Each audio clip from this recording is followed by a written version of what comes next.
Welcome back to my channel Furqan food secret. आज आपके साथ कड़ी पकोड़ा की बहुत ही मज़ेदार और चटपटी रेसिपी शेयर करूंगी।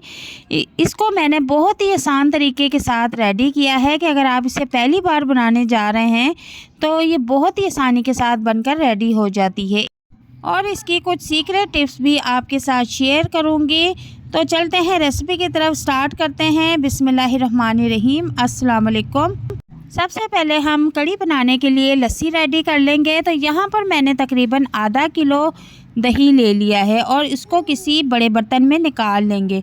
आधा किलो दही में मैं 1 पाव बेसन इस्तेमाल करूँगी। इन सब चीज़ों की क्वांटिटी मैं आपको साथ साथ बताती जाऊँगी, आप चाहे तो लिख लें या नोट फरमा लें। तो यहाँ पर अब मैं इसमें आधी चम्मच हल्दी भी डाल दूँगी और आधी चम्मच सुरख मिर्च पिसी हुई वो भी इसमें डाल दूँगी और इन तीनों चारों चीज़ों को अच्छी तरह से हम मिक्स कर लेंगे ताकि इसमें कोई गुठली ना रह जाए।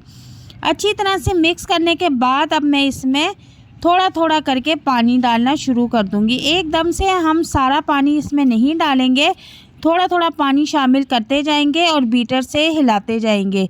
तो ये इस तरह से बहुत ही अच्छे तरीके से हल हो जाएगा। अब यहाँ पर मैंने 1 बाउल पानी और डाल दिया है और अब यहाँ पर आप देख सकते हैं कि ये रेडी हो चुका है। दूसरी तरफ मैंने एक कढ़ाई ले ली है और इसमें 1 कप घी डाल दिया है। इसको हल्का सा गरम कर लेंगे और घी गरम करने के बाद मैं इसमें 1 से 1.5 चम्मच लहसुन पेस्ट जो कि बना के रखा हुआ था वो इसमें डाल दूंगी और हल्की आंच पर इसको फ्राई कर लूँगी। इसको हमने ब्राउन नहीं करना, बस हल्का सा गोल्डन कलर होने तक भूनना है। इसी दौरान मैं इसमें हरी मिर्चें भी शामिल कर दूंगी और इन दोनों चीज़ों को भूनना शुरू कर दूंगी। अब इसमें सब्ज़ लहसुन मैंने कटिंग करके रखा हुआ था वो भी इसमें शामिल कर दूंगी। इसका टेस्ट इसमें बहुत ज़बरदस्त लगता है और सब्ज़ लहसुन का इस्तेमाल लाजमी किया करें, ये हमारी सेहत के लिए बहुत अच्छी चीज़ है। और अब इन तमाम चीज़ों को भूनने के बाद मैं इसमें कुछ मसाले शामिल करूंगी। 1 चम्मच मैं इसमें भर के हल्दी डाल दूंगी और 1 चम्मच सुरख पिसी हुई मिर्च शामिल कर दूंगी और 1 चम्मच मैं इसमें साबुत धनिया मोटा मोटा कूटा हुआ था वो डाल दूंगी और इन तमाम चीज़ों को अच्छी तरह से मिक्स कर लूँगी। नमक भी मैं टेस्ट के मुताबिक इसमें डाल लूँगी और पानी का छींटा हम साथ साथ लगाते रहेंगे ताकि मसाला जो है वो बिल्कुल भी ना जल जाए। यहाँ पर मसाला अच्छी तरह से फ्राई हो चुका है। अब मैं इसमें कड़ी जो कि लस्सी बना के रखी हुई है बेसन की वो इसमें डाल दूँगी। सारी लस्सी हम इसमें डाल देंगे और साथ ही इसके चम्मच चलाना शुरू कर देंगे।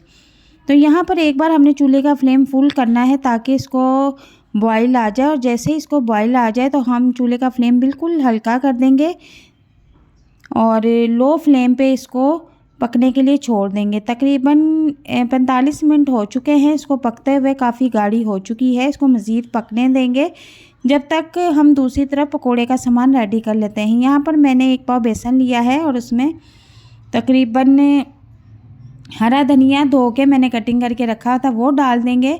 4 से 5 अदद हरी मिर्चें कटिंग करके डाल देंगे, बिल्कुल बारीक कटिंग करनी है। और इसमें कुछ हस्बे ज़ायक़ा आप इसमें पालक शामिल कर लें, अगर पालक पसंद नहीं है तो ये ऑप्शन स्किप कर दें। टेस्ट के मुताबिक इसमें नमक डाल दें और सुरख मिर्च 1 चम्मच मैं इसमें ऐड करूँगी और 1 से 2 चम्मच मैं इसमें साबुत धनिया जो कि मैंने मोटा मोटा कूटा हुआ है वो शामिल कर दूँगी और इसके बाद इन तमाम चीज़ों को अच्छी तरह से मिक्स कर लूँगी और इसके बाद मैं इसमें 1 अदद बड़े साइज़ की प्याज कटिंग की हुई थी वो भी इसमें शामिल कर दूँगी और इसको अच्छी तरह से हम मिक्स कर लेंगे। और एक बात यहाँ पर और बता दूँ कि नमक मिर्च का हिसाब आप यहाँ पर टेस्ट के मुताबिक भी कर सकते हैं। अब मैंने यहाँ पर पकोड़े का पेस्ट बनाकर रेडी कर लिया है और यहाँ पर मैंने 1 कप फ्राई पैन लिया है और उसमें घी अच्छी तरह से गरम कर लिया था। घी जब अच्छी तरह से गरम हो जाए तो उसके बाद चूल्हे का फ्लेम नॉर्मल कर दिया करें और पकोड़े डालना शुरू कर दिया करें। फुल फ्लेम पे आपने पकोड़े कभी नहीं पकाने, पकोड़े ऊपर से तो पक जाएंगे लेकिन अंदर से सख्त हो जाएंगे। तो आप ऐसे किया करें कि जब स्टार्टिंग होती है तो आप चूल्हे का फ्लेम फुल कर दिया करें। जब ऑयल अच्छी तरह से गर्म हो जाए तो फिर उसके बाद आप चूल्हे का फ्लेम नॉर्मल कर दिया करें और नॉर्मल फ्लेम पे आप इन पकोड़ों को रेडी करें तो ये बहुत ही मज़े के और क्रिस्पी पकोड़े बनके रेडी होंगे। तो जैसा कि आप देख सकते हैं कि यहाँ पर पकोड़े बनकर रेडी हो रहे हैं और एक साइड इनकी बिल्कुल पक चुकी है तो मैं इनकी साइड चेंज कर रही हूँ। तो आप यहाँ पर छानना भी इस्तेमाल कर सकते हैं लेकिन मैं यहाँ पर चिमटे का यूज़ इसलिए कर रही हूँ कि यहाँ पर एक एक पकोड़ा उठाकर बिल्कुल ऑयल से पाक मैं बाहर निकाल सकती हूँ। तो यहाँ पर देखें कि एक चक्कर पकोड़े का मैंने रेडी कर लिया है और इसी तरीके से मैं सारे पकोड़े रेडी कर लूँगी। दूसरा चक्कर भी मैं इसी तरह रेडी कर लूँगी। तो यहाँ पर आप देख सकते हैं कि मैंने 1 पाव बेसन के पकोड़े बनाकर रेडी कर लिए हैं और अब मैं इनको एक साइड पे रख दूँगी। अब दूसरी तरफ कड़ी के लिए बघार रेडी कर लेंगे। तो यहाँ पर मैंने थोड़े बचे हुए घी में सुरख साबुत मिर्चें जो गोल वाली होती हैं वो डाल दी हैं और जब ये अच्छी तरह से ब्राउन हो जाएंगी तो फिर मैं इसमें थोड़ा सा ज़ीरा शामिल कर दूँगी।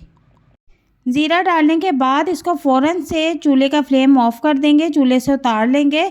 और यहाँ पर अब हमारी कड़ी जो है वो पककर रेडी हो चुकी है, गाढ़ी भी हो गई है। तकरीबन 1 से 1.5 घंटे तक मैंने इसको हल्की आंच पे पकाया है। तो इसमें हम पकोड़े डाल देंगे और पकोड़े डालने के बाद इसको अच्छी तरह से मिक्स कर लेंगे। माशाल्लाह से बहुत ही ज़बरदस्त मज़े की खुशबू आ रही है और बहुत ही मज़े की हमारी कड़ी पकोड़ा बनके रेडी हुई है। तो इसको अच्छी तरह से मिक्स कर लेंगे। पकोड़े जो है वो कड़ी में अच्छी तरह से डिप करने हैं और इसके बाद अब मैंने जो बघार रेडी करके रखा हुआ है उसे गरम गरम इसके ऊपर डाल देना है। तो ये काम करने से बहुत ही कड़ी का जो टेस्ट है वो मज़े का हो जाता है। तो यहाँ पर हमारी कड़ी पकोड़ा बनके रेडी है। बहुत ही स्पेशल और मज़ेदार पंजाबी स्टाइल में मैंने इसे बहुत ही आसान तरीके से बनाया है कि अगर आप पहली बार भी बनाएंगे तो बहुत ही आसानी के साथ इसे रेडी कर सकते हैं।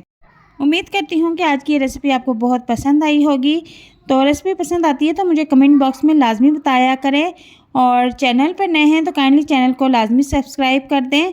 नेक्स्ट रेसिपी कौन सी देखना चाहते हैं काइंडली SMS में ज़रूर बताएं। मिलते हैं नेक्स्ट वीडियो में एक नई और मज़ेदार रेसिपी के साथ। तब तक के लिए इजाज़त चाहती हूँ। अल्लाह हाफिज़।